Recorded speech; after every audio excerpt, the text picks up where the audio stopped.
லண்டன்ல இருந்து சென்னை திரும்பி இருக்கிறார் அண்ணாமலை. அவர் முதல் முறையாக தற்போது விஜய் அரசியல் வருகை குறித்து பேசி இருக்கிறார். அவர் என்னெல்லாம் சொல்லி இருக்கிறார், எந்த மாதிரியான கருத்துக்களை முன்வைத்திருக்கிறார், விஜய் அரசியல் வருகை குறித்து அண்ணாமலையினுடைய ரியாக்ஷன் என்ன அப்படிங்கறத பார்க்கலாம். 2026 சட்டமன்ற தேர்தலை நோக்கமாக வைத்து விஜய் தற்போது அரசியலுக்கு வந்திருக்கிறார். அவரோட களம் 2026 எப்படி அமைய போகிறது, விஜய் யாரோடு கூட்டணி வைப்பார், விஜயோட அடுத்தடுத்த நகர்வுகள் என்னவா இருக்கும் அப்படிங்கிற பல்வேறு எதிர்பார்ப்புகளோடு தமிழக மக்கள் இருக்கிறார்கள் அப்படின்னே சொல்லலாம். இப்படி இருக்கக்கூடிய சூழ்நிலையில தற்போது அண்ணாமலையுமே தமிழகத்திற்கு வந்திருக்கிறார். லண்டன் ஆக்ஸ்போர்டு பல்கலைக்கழகத்துல சர்வதேச அரசியல் படிப்பை மேற்கொண்டிருந்தார் தமிழக பாஜக தலைவர். இன்று அவர் சென்னை திரும்பி இருக்கிறார். ஒரு 3 மாதங்கள் ஆகிவிட்டது அவர் லண்டன் சென்று.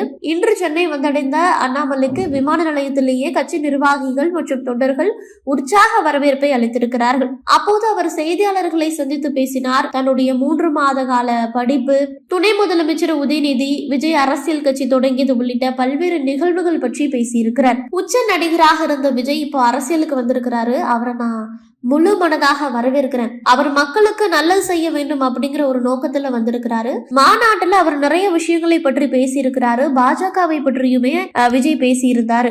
ஆனா திராவிட சித்தாந்தத்தையே விஜய் பேசுகிறார். புதியதாக எதுவும் பேசல. அக்டோபர் மாதத்திற்கு பிறகு விஜய் எத்தனை முறை வெளியே வந்தார்? அக்டோபர் 27 மாநாடு நடைபெற்றது. அதன் பிறகு விஜய் வெளியே வரல அப்படிங்கிற ஒரு கருத்தை அவர் முன்வைத்திருக்கிறார். தமிழகத்துல திராவிட கட்சிகள் 3ஆக பிரிஞ்சிருக்கிறது.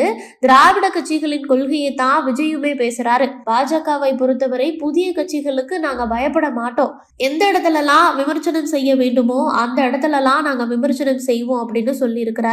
குறிப்பா விஜய் கட்சியை பார்த்து, விஜய் அரசியலுக்கு வந்ததை பார்த்து எங்களுக்கு பயம் கிடையாது.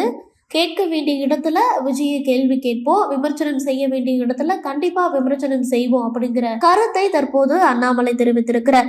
மேலும் 2026 சட்டமன்ற தேர்தல் சரித்திர தேர்தலாக இருக்கும் அப்படின்னு அவர் தெரிவித்திருக்கிறார். லண்டனில் இருந்து தமிழகம் திரும்பிய அண்ணாமலை தற்போது விஜய் அரசியல் வருகை குறித்து பேசியிருப்பது கவனம் பெற்றிருக்கிறது.